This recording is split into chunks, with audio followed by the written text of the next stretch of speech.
Hi everybody, my name is Roger Brown and I'm at Iowa State University in Ames. And I've been talking to a number of people about their 4-H projects, the things they're doing with their clubs this year. And I just ran into an old friend of ours. Hi Chris Clover, how are you? Oh, not so well, Roger. You see, my 4-H club leader wants me to pick out a 4-H project, but I don't know what to do. And I haven't got much money. That's a problem for a lot of people.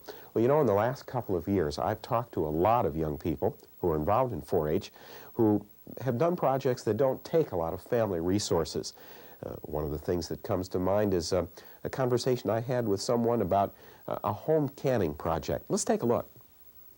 Sandra, have you really been involved in this since you were 2 years old? Yeah, I started by helping my mom clean beans when I was 2 years old for canning.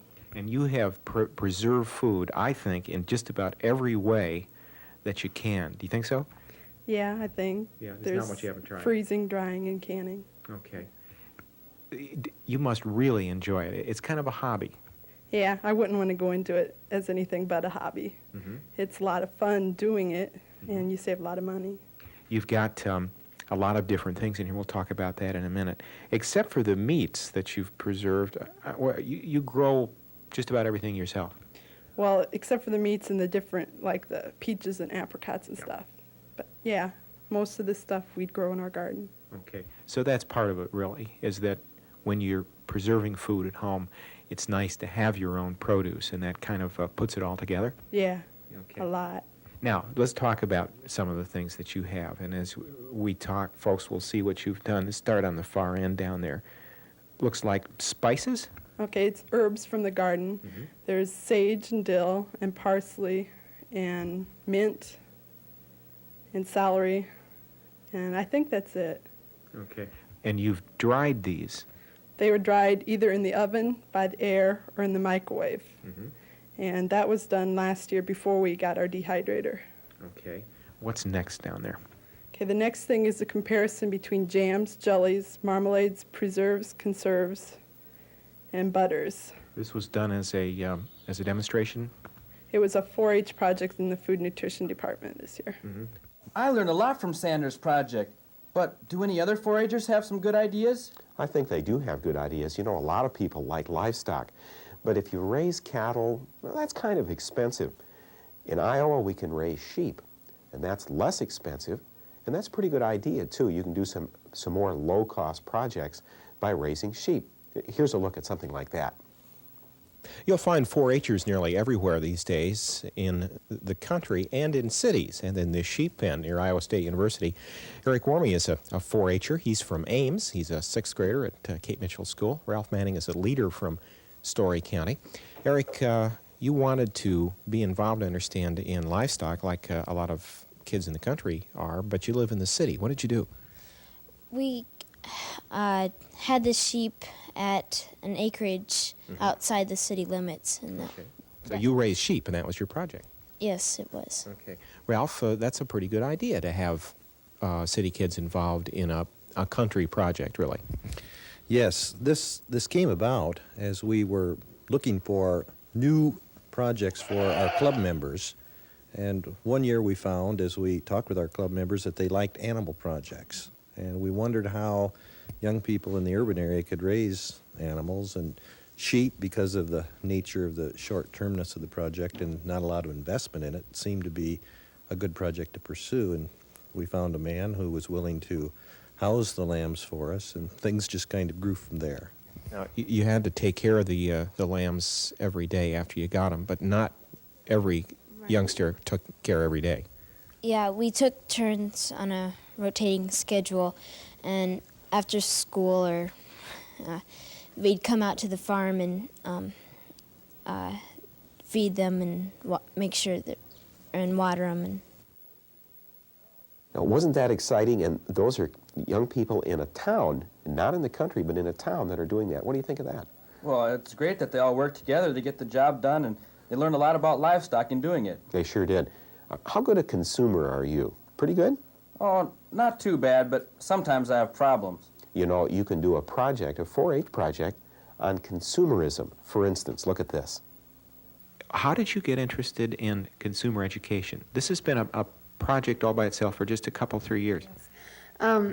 about 5 years ago, I had a project with the State Fair in food and nutrition in a consumer-oriented area.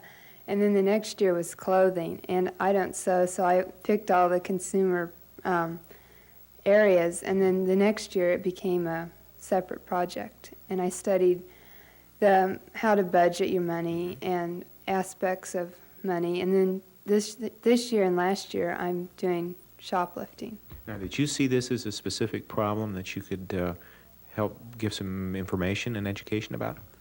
Yes, it's a kind of a citizenship project anyway, and I've been informing people about the consequences of shoplifting and the prices that people have to pay for it.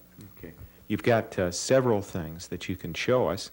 First of all, you're doing some posters that, in some cases, that you'll put in stores and other educate people. Yes. Okay. This small stop shoplifting signs I'm putting in stores. Not all projects have to end up as an exhibit or be used by you or your family. Some projects might get you involved in the community doing a community service project. Let's look at what one club did. Woodworking is a favorite 4-H project. That interest brought these 4-Hers together to help people in their community. They built bird feeders and put them up on the lawn of a senior citizen home. Those senior citizens sure enjoyed watching the birds use those feeders the 4-Hers built. Sue Blankers lived in a town that did not have a story hour for the young children at the local library. She organized and conducted a story hour as part of her child development project. Sue also contributed her time to help handicapped young people. Chris, these are just 3 examples of 4-Hers helping others in their communities. They learned, had fun together, and made wise use of their resources. I think I'm getting the idea.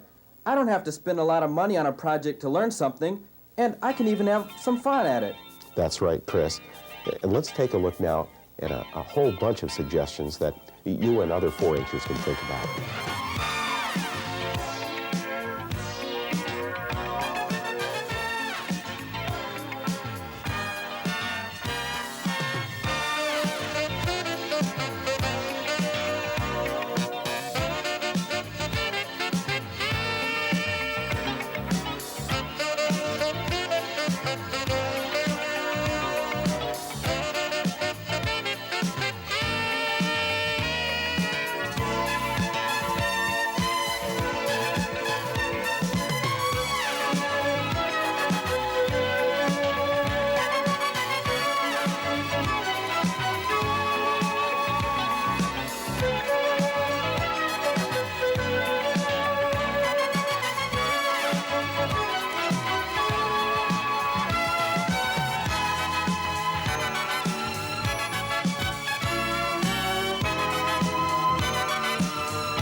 Boy, there sure are a lot of projects in 4-H, but how do I pick? Well, you don't have to do all of them, Chris. In fact, if you do a really good job at just a few, I think that's the way to go. The point is that you can talk to your leaders, because leaders are good listeners and they have a lot of good answers for you, and they like to get involved with what you're doing. We'd like to let you ask some questions, and we're going to go into the studio now. We have some other folks in 4-H to talk with us, and you can get involved too and find out what's going on right now. Hi, everyone, and we'd like to welcome 4-Hers and 4-H leaders and also Extension staff folks from around the state to the first statewide 4-H meeting in Iowa and indeed in the United States. And we'd like to thank you for letting us be part of your 4-H meeting today. For the next 30 minutes or so, we'll be conducting a live call-in 4-H meeting. So as we go on, please call in your questions on this number. And we'll say this a couple of times in the next half hour. The number to call is 1-800-858-5555. I want to repeat that. That's 1-800-858-5555. Now, I'd like to introduce our guests, and I think you may know some of them. First of all, Jerry Parsons, and Jerry is the state 4-H leader for Iowa. Next, Charlotte Smith, who's assistant state 4-H leader. Brad Scars, extension animal science specialist at Iowa State University. Finally, Darlis Orth, who's a 4-H volunteer leader. And Jerry, I think a good place to start would be to let you make some introductory remarks to kind of get us going this evening. We've planned this special meeting with you tonight because we thought it was important for us to look at some low-cost project options or some low-resource project options. In most of our projects, we think there are those options available.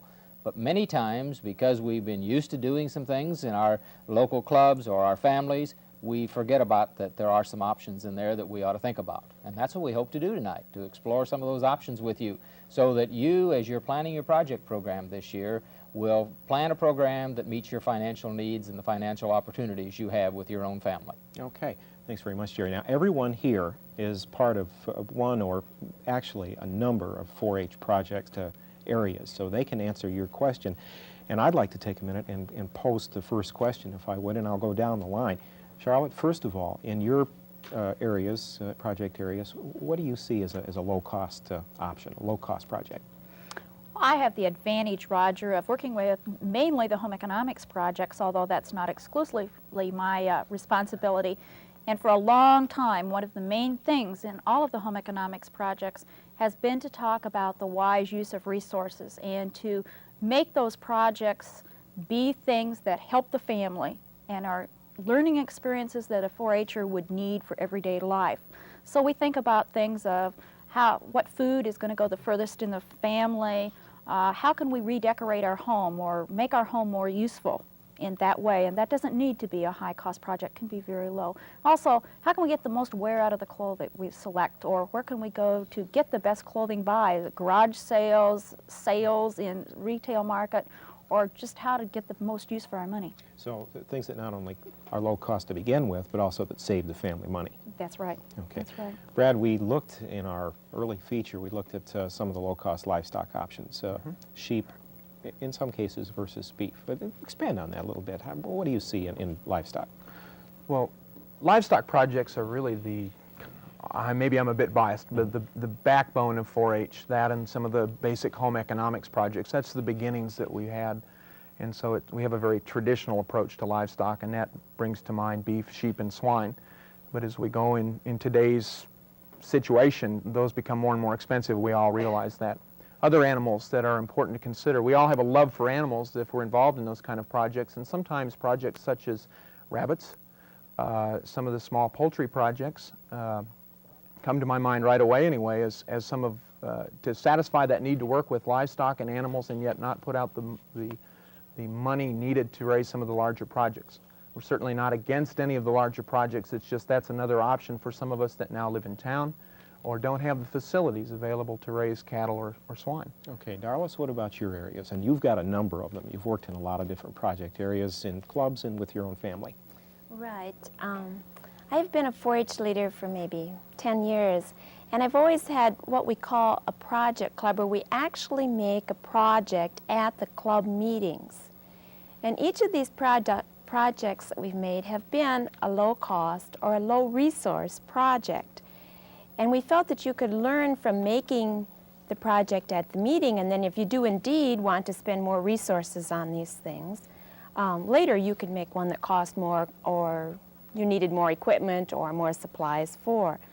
My 4-H club oftentimes uses the project books, as Roger has here in our studio tonight, and we follow the project books and make the foods if it's fitted all together, or we make a visual art project. It might be clay, it might be a fiber from the Celebrate Art book. From home improvement, we've done some simple things, just learning the basic of finishing wood on a plain piece of wood. You don't need an expensive article to refinish or finish, and that would be at the home improvement area. From child care, there's so many projects you can do with low cost and low resource in the way of entertaining children and learning from children. Many of the projects listed in the child care book are things that can be made with supplies you have at home. Also in sewing or clothing project, we have made simple projects to begin with. That would be the stuff bag that's listed in the Adventures in Clothing project. It can be used for a babysitting bag, it can be used for your sleeping bag. I just find the project books are just full of low-cost, low-resource projects. Okay. Roger, may I add to Sure. that just a minute? I think one of the key things with all of our project work is the process that the 4-Hers go through in doing that, more than it is that final product. It's learning how to learn and learning how to share what it is that they have created in that process of learning, much more than it is that final product that they learn. So it doesn't matter what they do, it's what they learn in the process of what they do. Okay. We do have some questions, and we'd like to repeat. The number is 1-800-858-5555. And do call us in the next few minutes, and we'll try to get to your question. I think the first question should go to Darlis, and it comes from Cerro Gordo County, the River City Clovers from Dallas Nelson. And the question is how to save money in a fabric project. Dallas, thank you for calling in this evening. In our clothing projects, when you're needing to save money, I'm assuming you're meaning on construction. Now would be a good time to save money, for instance, on winter fabrics. Shop the sales. Oftentimes you can find pattern sales at 2 for 1 or that type of thing where you can save on the pattern. Also, maybe ask other people in your club, hey, has anybody made Simplicity Pattern or whatever it may be number, and share patterns. That's a good way to cut the cost of patterns. When you have the pattern and the fabric costs saved, you've saved quite a bit. Okay. Brad, a question for you from Mark Furley, who's from Worth County. He's from Northwood, and the club is the Deer Creek Ribbon Takers. He says, I have a friend who has had a beef project, but he can't afford to buy a winning calf. Now, what would you suggest? That's a tough one. Well, we put a lot of emphasis, it seems, on winning, and certainly that's not the primary objective of a 4-H project. So to begin with, I wouldn't worry about whether you win or lose. It's what you, like Charlotte had mentioned, it's what you learn from the project that you'll retain and use for years to come. The blue ribbon dulls out in color after a while. If you can't afford a winning calf, I don't know if that's the important thing. First thing that comes to mind, again, like I said before, is some of the lower cost livestock projects, if livestock is your first interest. Rabbits is certainly one, poultry and sheep projects are certainly three that sheep for $100 or less you can have a major livestock project during the year. Rabbits much, much less than that and needing much less facilities. Another alternative is to consider taking a project such as veterinary science, where you can look at different aspects of livestock production without even having to own a project animal. And certainly that's a low-cost, low-resource. You really have to rely on yourself and your own initiative, and I think that's a super part of that project. Okay, very good, Brad. Jerry, I'm going to direct one to you. This is sort of a general question. By having, this, by the way, I should say, comes from Larkin Powell in Union County. By having a low-cost project, does that eliminate participation in state 4-H fair? Oh, certainly not. In fact, one of the things that we featured at the last year's state fair, just inside the front door of the 4-H building, Larkin, was the series of projects that young people made and exhibited that were very low cost, and certainly not. The low cost project has just as much chance as the other. It's important what you're learning, how you've planned the project, and what you've put together then as your final exhibit. So no, I see no problem in that. Okay. Charlotte? Larkin, we know you, and knowing that photography is one of your main areas, that is an interest in many people, and want to emphasize the cost involved in that photography project does not have to be great. One of the concerns that's been expressed to us is how that's mounted or how that's matted. And really that's not a major concern, because all it has to be is on a mounting which will make it stand up so it can be judged at fair. So since we know you, Larkin, that's a good one to build on, and that helps deal with that cost project that Jerry was talking about. Charlotte, I'll stay with you for one additional question. Scott Sewer from Walnut in East Potawatomi. He's a member of the Lincoln Leading Livestock Leaders. Wow, what a name. That's great. Says I could use some more spending money, and he wonders how to go about making money from 4-H projects. Yes, Scott. I think there are many ways, and that is to make the most of those projects that you've done. Take photography, for instance. Some people have been able to take some photos and have them used by newspapers and be paid for that. If it's a food and nutrition project, some people do some catering, emphasizing the bake sale kind of it, taking orders for breads at holiday time, for cookies at holiday time. Perhaps in the clothing area that Darlis mentioned earlier, you can do some sewing for other people. Maybe even it's mending, because I know one of the girls here on campus makes some extra spending money using the skills that she learned in 4-H doing other people's mending. So I think there are many ways about that. Brad, have you got some livestock ideas? The only problem with some of the more major livestock projects is that you have a longer period of time that you have to invest a little bit of money in order to see any kind of profits come out. Certainly the profits are there, and they disappear in livestock projects when you start spending unnecessary amounts of money on project animals. We see young 4-Hers really misled in terms of profit, spending way too much money on project animals, and they'll never see a profit from those. So you have to be a smart shopper when you buy your project animal, and then certainly there's some money to be made in those as well. Okay. Darlis, a question for you from A.J. Walter in Clayton County, member of the Jolly Janes. If you have a garment that someone else has worn, is that okay for a 4-H project, and how do you explain that to the judge? Okay, AJ. I assume you're in clothing selection, that you're wanting to wear a garment that someone else would have worn or made. If it's a project, let me back up. If it's a clothing project someone else has made, then I don't believe it's okay for you to enter it also. But if it's a garment that someone else has purchased and worn, excellent. If you can get more use from the garment, that's super. That's a good buy. That's using resources. That would be the same as shopping garage sales, which are excellent places to have low resource, low cost clothing projects. Good question. Brett? Sorry about that. Yes, AJ, someone else could have worn and someone else could have made that garment that you wear in clothing selection if you purchased it at a garage sale and it was a selection of items that way. Also, another avenue of that I'm not sure they may mean, and that is if someone else has worn a garment that you have constructed and then want to take to the fair, that's fine. Just make sure it's clean when you bring it to the fair. But other than that, there's no problem with it. Very good. Brad, Terry Destal of Tama County, the Clever Corkers, wants to know how we can compete against high-cost beef projects. That's an excellent question, and that pops up a lot. There's no definite answer to that, Carrie. To begin with, that's not the only thing to be concerned about. And so if one doesn't always win the county fair, that's not the major idea of the project. Certainly there's the profit thing can be one aspect. Just being involved, being around other 4-Hers, learning how to raise livestock so that someday you yourself might have a career in livestock production. Those are goals that we're after just as well. Now, how to compete with an expensive show calf, my comment to that would be just go find a good calf that you can afford and don't worry about it. frankly, the selection of champions is a very subjective process. I get a chance to judge a few shows every summer myself, and I know that sometimes they're expensive calves that win, and sometimes they are very inexpensive calves that win, or lambs or hogs. So don't worry about it. Buy a calf that you can afford and that you enjoy working with, and just see how it comes out. And I think sometimes the learning is more important.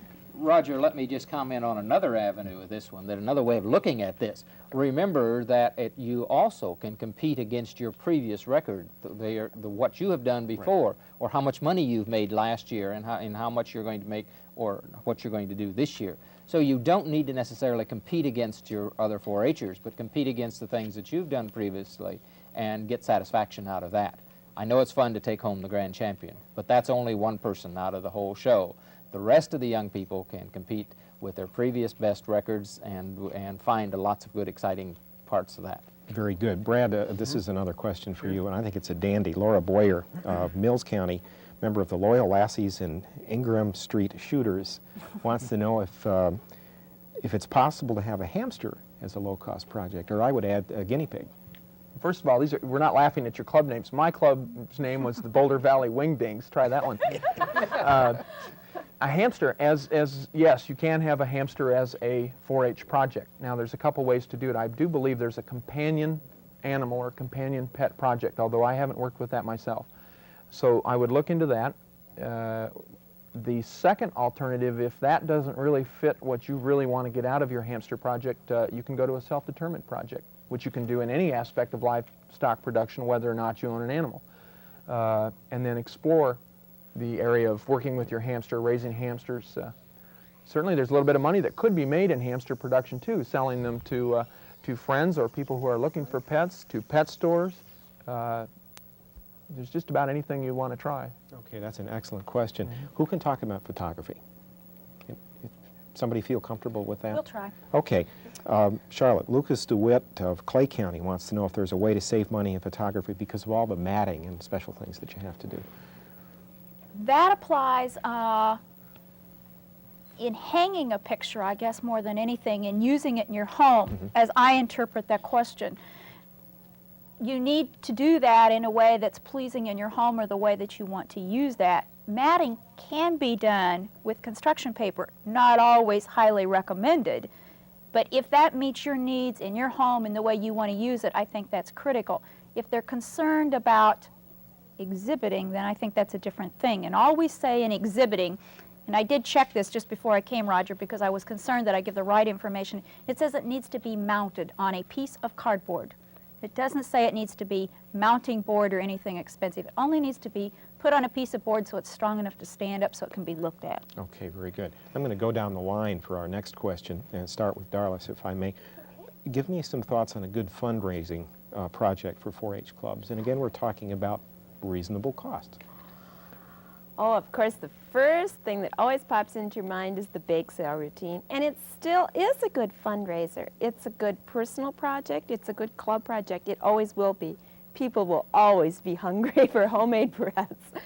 Some other things you might do, one more I might suggest would be something along the line of child care. If you live in a community where there happens to be any type of group gatherings, could your club provide the child care at that gathering? May it be the fall craft fair in your community. Maybe your club could provide child care during the craft fair. Those would be a couple suggestions from me. Okay, Brad? My thought, this isn't in livestock production, but a club local to where I live in Story City. Local farmer has donated a small plot of land, I believe about an acre, and their club is responsible to plant that acre in various vegetables. They set up roadside stands at the end of the harvest season, sell the various pumpkins and cucumbers and corn, and make, as I understand, a fair bit of money to operate the rest of the year with. Okay. And they are really excited about it. It's a wonderful project. Excellent. Charlotte? I would encourage those projects or fundraising projects to be projects that relate to what the 4-Hers are learning in their group process this year. Known some who've made quilts in a quilting project as a group and then raffled that quilt off. I've known some to do house cleaning projects or lawn care projects and either sell their time so that they go do these for other people or whatever, but have it related to something about what they're learning in that club activity that year. I think that's the critical thing, is make it fun, so that everybody wants to participate, and then have it be something about what you're learning, not just to get the money. Jerry, I'll let you answer that, and then I've got another question for you. I would agree with the things that Charlotte has just said. One of the things that comes to mind would be something like a car wash project where you can work together, where the whole club can do something together. And whether you're little or big, or whether you're swift or slow, whatever it is, you can all be a part of it. Okay. A question we have from Marilyn Plattner in Lynn County. She's a member of the Indian Creek and 8 other clubs. This is, she represents 8 other clubs. Will judges be trained so they'll accept the low-cost projects? Marilyn, that's a good question and an important one to be asked. Yes, judges will be trained. Those who participate in the judges training program that we have around the state this year will be of some special training in encouraging them to be sure to look for low-cost or low-resource applications that you as 4-Hers have done. Then we've asked each of the county staff members as they orient the judges at their county shows to, again, remind the judges as they begin to work that we are putting emphasis on low-cost and low-resource projects this year, and that they should help and talk and think about that. Good question, Marilyn, and we're glad that you called it in. My next question has to do with rocket projects, and I don't know if anyone here is a specialist in rockets, but I think this goes along with a lot of the questions people might have in mind.